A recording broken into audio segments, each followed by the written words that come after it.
A financial coach told this couple their spending number was the worst he'd ever seen on camera. Then it got worse. Dang. Without further ado,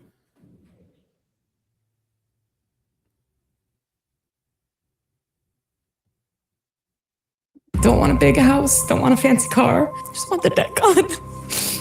You took a $75,000 pay cut. You bought this house, but then you still decided to build a pool? Yeah, How much did the pool cost? like 120,000. whoa. Dang. How deep is that? That's Olympic. Bro, that you hit, man, you took it right out of my mouth. I'm like, man, it's somebody training for the Olympics? That's crazy. That's wow. Not just a pool. We ain't even got in yet, man. It's crazy.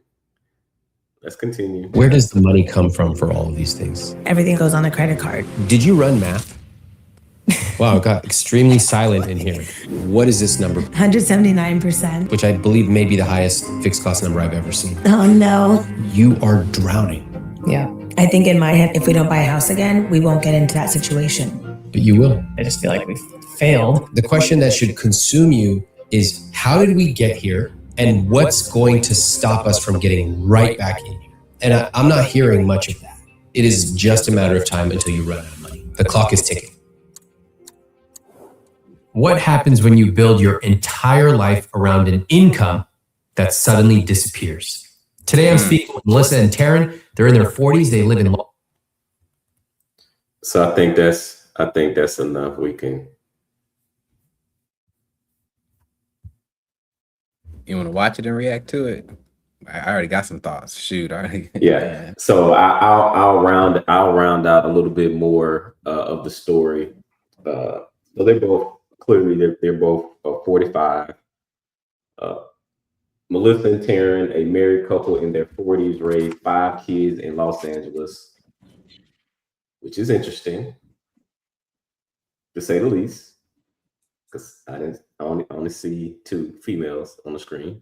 I don't know how that's possible with 5 kids. Okay, in Los Angeles, that's a lot of kids. 5, shoot, that's a lot. Yeah, I don't see no man nowhere, but we'll keep moving. Los Angeles sat down with Ramit Sethi, holding a net worth over $700,000 on paper and fixed costs at 179% of their income. After Taryn took a $75,000 pay cut at Netflix. Good job, man. The 2 of them still built a roughly $200,000 pool, which we heard. Took on a $100,000 family loan to cover the overruns, which anytime you're doing something is always. How much was this loan? They built that pool ended up being $200,000. Because it said 120, if you remember on the screen, but then I guess they ended up taking on a $100,000 family loan to cover the overruns. Wow. And kept charging the rest to credit cards. Man, you do all that and your kids be like, I don't want to swim. I don't like swimming. Then Taryn was laid off entirely. You remember we'd be talking about that. That's what happened, bro. Ramit called their fixed cost numbers the highest he'd ever seen on the show. They're now 1.2 million in debt and listed their house for sale mid-conversation. So essentially, on paper, net worth 700,000, but you owe 1.2 million in debt. Do the math, Ivy League scholar, on what their net worth is. So they up. Well, they said the net worth was 700. They said it. Yeah, their net worth is 700,000, but they're in debt 1.2 million. So they got about 1.9, roughly 2 million in assets. And people will be like, man, why don't they just switch it? Their total net worth is 700,000. Right. That includes the debt. You mean the assets. I see what you mean. So they really dead. They're backwards. So I see what you mean. So they got 700, but they yeah, there you go. Now it's connected. They're almost $500,000 net worth. That's ugly. Negative. That's That's discouraging. I would not want to be there. Yeah. I feel like the world's on top of you. I feel like the house you built and that pool is really on top of your shoulders. So yeah, when you hear that, now when you think about that, now was that pool? That's man. Pool. I want to see the pool. I want to see it. Man, You know what I'm saying? it's memberships you can get. For real. You can go to I can't even think of it right now. Well, it's not Equinox. It's one of them fancy gyms where you can, a part of the membership, you can go in summertime and when the season that is open, you can go and lay out at the pool. And it's a huge pool and it's almost like a social thing.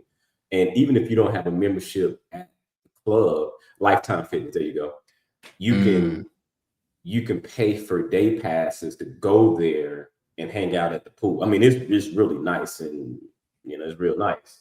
Or if you know somebody, you can go to a pool party or something.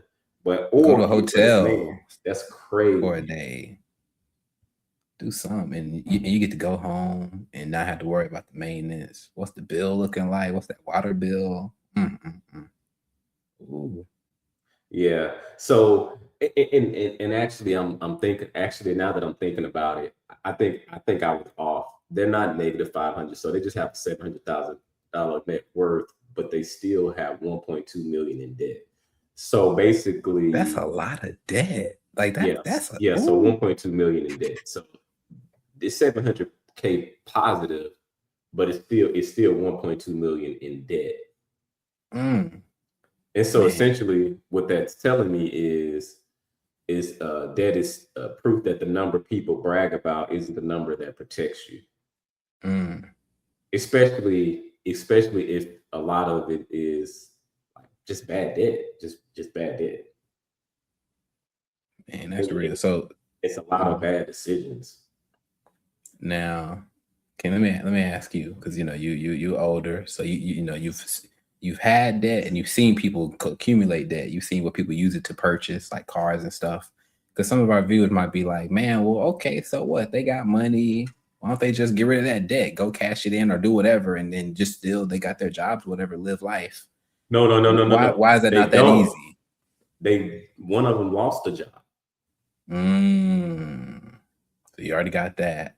But let's say they had some money, like, or what is that debt on? What do you think that breaks down to? Then do they have to give up the pool? Do they got to not give up their card? What do they have to give up? Because I don't think it's just as easy as just paying off like the debt, like, man, because you could pay it off, or you could be like, come take whatever this thing is, right? Was that an option? That is the option, and I'm glad you said that. I'm gonna cue it up for a little bit more. Uh-oh. But I feel like it's not ours because we owe it to other people. We owe it to credit cards. 3 months until you run out of money with 5 kids is no joke. What has changed, if anything, in your household as the clock has gotten closer to midnight? We just listed our house. Oh. Last week. Okay. Yeah. Because I was like, we got to get out of this. Like, we can't stay here. To your earlier question, like when did we start to feel it? When we started building the pool, even when I had a job and we were getting by, we still were feeling it because we didn't have that extra money for savings, that extra money to go out, all that. It just felt like we were in over our heads with that house. But this isn't, we don't have money for savings. This is, we are literally running out of money. So this was the push we needed. I think me losing my job was like, okay, that like no brainer now. Like we were talking about it. Now it's like, we have to do it. Like we obviously can't afford this. Gotta do it. Continue going on. Investments are zero. I'm in lavender situation, but I mean, I've been there, losing, not getting out of it, going from having a job to not having it. That'll make you think your strategy. You got to figure things out. Yeah, I'm supposed to be saying, man, I don't believe in being debt free, or I don't believe in the all of that. I'd rather take all my money. I'd rather arbitrage, and I'd rather you can get more in the stock market. I'd rather take the debt out over here, and I'd rather invest in the stock market because I'm getting a higher return in the stock market because the interest is lower over on the debt until you lose a job. and you don't have that income stream flowing.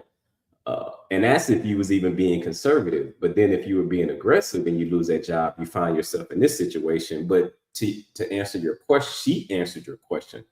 They realized, oh man, I lost a job. Because you were saying, well, can they start cutting? What can they start getting rid of? She spoke to it and they said, we got to get rid of this crib. Now, if you turn your attention to the screen, vacations, 0. Gifts, 0. Emergency fund, 0. Oh, and then I've never seen this number before. Negative 79% is what's left over, or negative $9,300 a month. You broke my CSP. He said they broke the all right, it's one more. All right, let's go here. I think it's just one more part. Before the reorg, and she took the decrease. So we went into it like, cool, we can pay this mortgage, we'll be good. And then the reorg happened, the decrease in her salary happened. See, reorg. And that's when it started hitting us. Like when we got into the house, how much everything was really going to cost. Had you bought the house before the reorg happened or after? Didn't we sign off We The literally day of. signed the papers the day before? the I was laid off? Monday confirming her salary, and Thursday she got laid off when it closed. Wow. So the That timing is was crazy. like, okay, maybe this all happened because like we're supposed to like build a pool and And do we all were like, this. let's invest in her career. Like, since mine is like, we don't really kind of know what's happening. I'm getting Wait. paid less. I think that's a terrible. I thought that was a terrible strategy that they came up with. Once you lost your Right. job, you probably should have been out looking for another job. Right. I would say this is a whole other video, like just market strategy as a job seeker. Like, yeah, I'm like, what's going on here? Like, I mean, We I know just it's thought stressful, but like, we what's thought up? it was a good idea to just double down on your career. No, if y'all working together, you got what you got going. What you gonna do now? I mean, obviously it's not Right. as easy as jumping back out there, but you got to get back out there and figure it out. Word. I want to so before we even, because we talking about like losing the job and like, okay, you even got fired or laid off or you quit, whatever. Even before that, so we was talking about, like you was talking about having not having debt and stuff. And so Yeah. I could hear people being like, man, whatever, y'all scared, I'm gonna keep my money in the stock market. Y'all sound smart, but I got I'm in the smart stock guys over market. here. It's not like, and it's not even about that. It's fear based. And I know we talking about doing a book club and stuff, and we invite y'all to join, but like it's eventually. But one of the books that we're gonna probably talk about is like Psychology of Money, and it really helped me, because I know guys, as guys, we understand sports psychology, the science of boxing, but why don't we try to embrace the science of money that we call money evil? But it just talked about how, long story short, not everything in money has to be a rational, like make sense to the 100% accurate degree. You got to Yeah. focus and account for what makes sense and like what make you feel good in real life, especially for moments like this. And so you can prepare and anticipate great things happening in your future, but still have a rock solid foundation. Yeah, it's called peace. Mm. I've had people. That's one of the decisions. That's like one of the things I say. Okay, if I go and do this thing, will it add peace to my life, or will it take away, or will it start to infringe upon that peace? And you really can't put a monetary value on peace if you're if you're only looking at the That's math. real. If you're only looking at the math and numbers, you're 100% correct. You're right. You're right. Right. It doesn't make any sense to be debt free, to not leverage, but until the 2008 happened, or until a pandemic happened, where you see what they don't talk about is what happens when the musical chairs stop. For her, the musical chairs stopped whenever she lost her job, but the bills kept billing, as they say. And so these are the scenarios that people don't tell you. Obviously, you always you operate with expectation, but you also need to plan for if something happens, because life happens, am I in a position to weather the storm? Because it's gonna happen. The storm is gonna happen. And what the storm looked like in 2020 was the pandemic hit, pandemic, whatever. That hit, and if you own rental property, there are some states where people stopped paying, and then and the government supported it to where people were just in your place, but you still had a mortgage on it. Like you still had a mortgage on it. Like you still had a note on it, but that wasn't your primary. You're living over here. When people say, "Oh, well, the tenant gonna pay it down," it's all good. But depending on how many of those you had, you still got to cover that because you didn't get a forbearance on your mortgage, like on your rental properties. So you probably still paying for your primary residence plus your rentals and plus whatever other stuff you have going on. And how long can you float and carry that? Which is going back to Ramit's point of, you're 3 months away from running out of money. So that's what that looks like. And could you imagine counting the time down of like, oh, I'm about to run out of money? I remember it was a burger place that we loved going to. It was one of our favorite places. That place was booming every time we went. So it wasn't a demand problem at all. The pandemic came because they were booming. They expanded another building.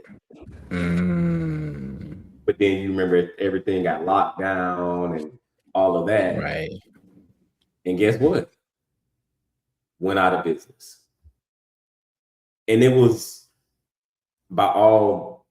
always packed out. It was people always there, but then expanded too quick and could have never accounted for a pandemic, right?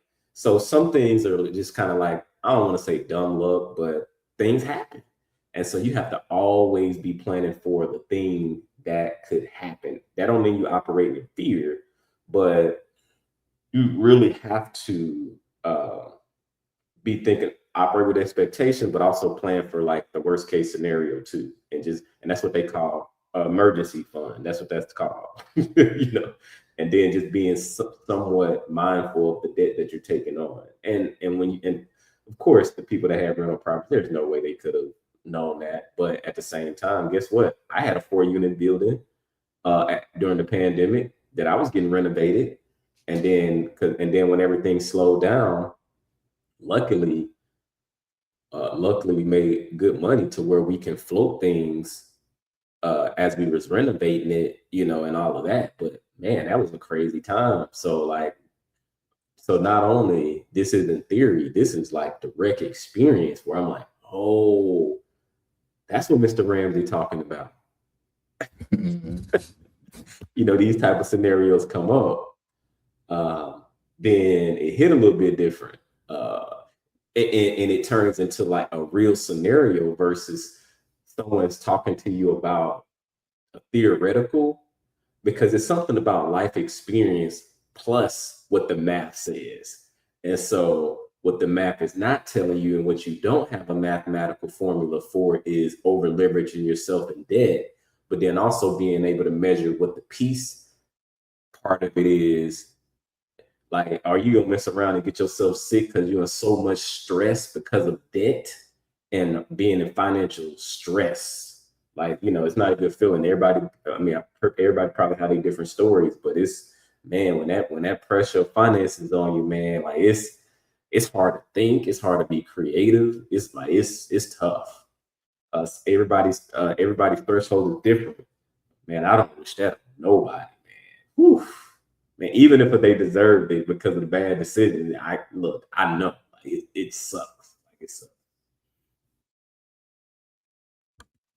That's real. And I think, now listen, part of the cure I don't even want to say the cure. Part of the syringe of how you get the cure in is making more money. So don't get that's the delivery method. So always you want to get a bigger syringe, stack more medicine, but the actual medicine, I think you said it earlier, is peace. And I think part of the peace is like just having a plan. Because you even like you get to, I think it's common to where even people get to a point where they're up. Other people might be looking at them like, man, you got money. What you mean? Why are you still stressing? And people start getting scared to lose it and stuff like that. But Yeah. point is just have a plan. Be knowing where you're going. Let me ask you this. Going back to the pool. Because some of this stuff be crazy self-inflicted, right? Like we be doing some crazy stuff. Like and I'm not excluding myself. Like I started at the beginning. Hey, look, we're gonna go through these case studies, so to speak. Right. But we one of us could easily be in that chair of being the one that's being observed and like, man, Right. what was you thinking? Like, man, I was in the moment, man. I just I don't know. Was talking. Hey, Right. I almost said something crazy. Right. Hey, we know that song where it say, my mind's telling me, but my body. Mm-hmm. You know what I'm saying? That's it. But yeah, man, it's crazy, man. Let me ask the room, what do you sympathize with them, and where does the sympathy run out for you?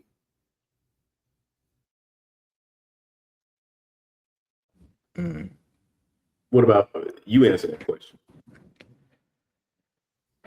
My sympathy for them, man, I'm gonna say this.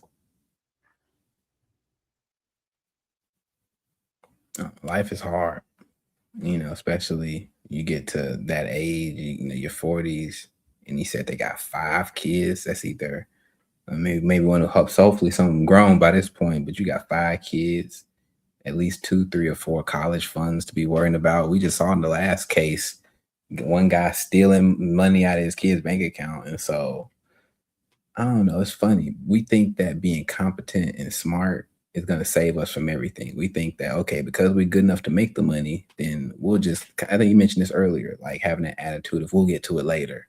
We'll get to money management later. But I think we all are like just, a combination of different projects. Some are more developed in their projects than others, but money is just one example of a project.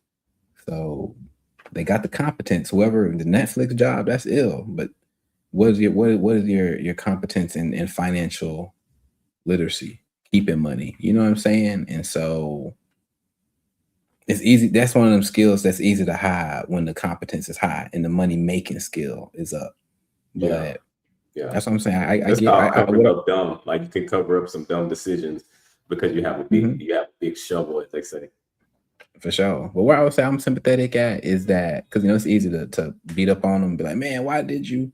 I'm sympathetic to the fact that their musical chair stopped at a time when like that it really inconvenienced them and they had to learn a lesson the hard way. Some people get lucky to get to learn a lesson from other people, and you shared a lot of lessons with me. Sometimes they get to learn a lesson kind of on soft mode, training mode, like the video game, that first couple levels, like it's how you play, but like bump your head a little bit.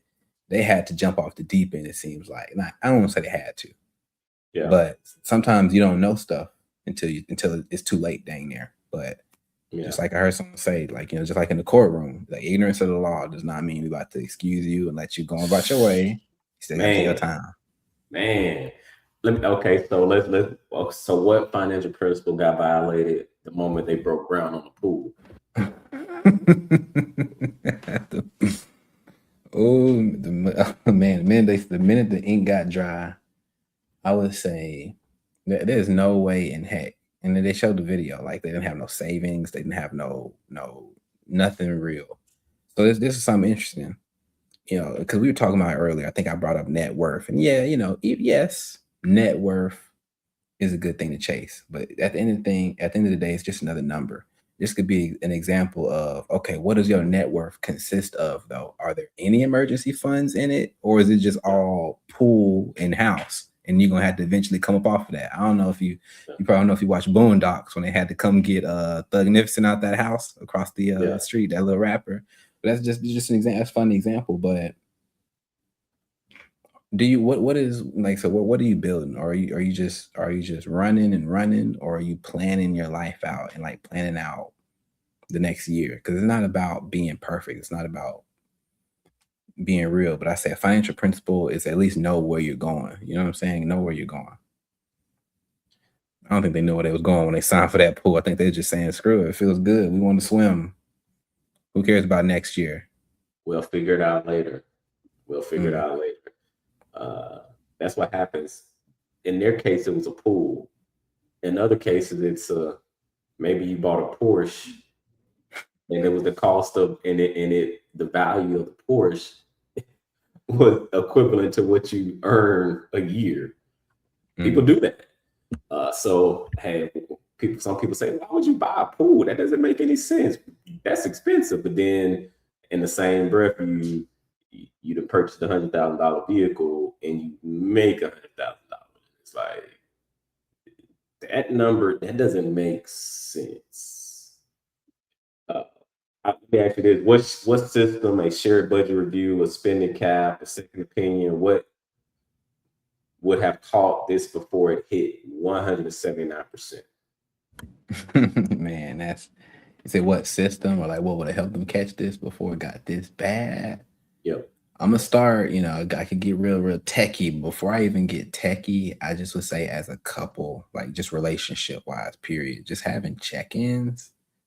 And it's not just about, oh, we put a meeting on the calendar, because you can do it with or without the meetings, preferably with the meetings. But the spirit of it is, are both of y'all at least like interested and curious on what's going on with the relationship money wise, or it's just one of y'all having to handle it? Because this type of stuff that happens when just one of them says, I got it, I'll take care of it, I'm responsible with money.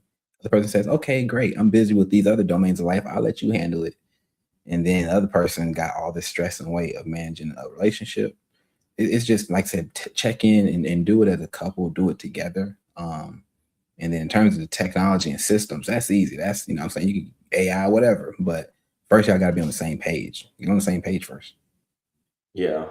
If you're not, and that was going to lead to my last question. And I was going to say, in your own relationship or household, who's the controller and who's the bystander when it comes to money? It's usually one or the other, but you hit it right on the head. Working together, talking about it early, having a budget, you would have caught that much sooner. Would have caught For sure. Caught that much sooner. 179% of your income is insane. You're almost spending more. You're close to what you're earning. You're close to borrowing that on the debt side, which is always a losing recipe. Mm-hmm. All right, so it's time to move on. Drop something in the chat. Hey, drop something in the chat if you find yourself spending more than what you make. Raise your hand and say me. Put me in the chat. No shame. We all been there. Hey, put me in the chat or tag somebody. Say their name. Tag them. Hey, call them out. But in love though. But no, For seriously. Sure. And if you are that person that you put me in the chat, look, it's never too late to turn things around. So it's not even a judgment thing. It's just really awareness. So I'm telling you, put in the chat for awareness. And then from there, good job. You've made aware. Now it's time to start working towards a plan, because awareness is the first thing. Awareness is the first thing. So congratulations on that first step. But now it's time to actually get to a problem and dissect that thing and get consistent and get yourself out of that hole. Yeah.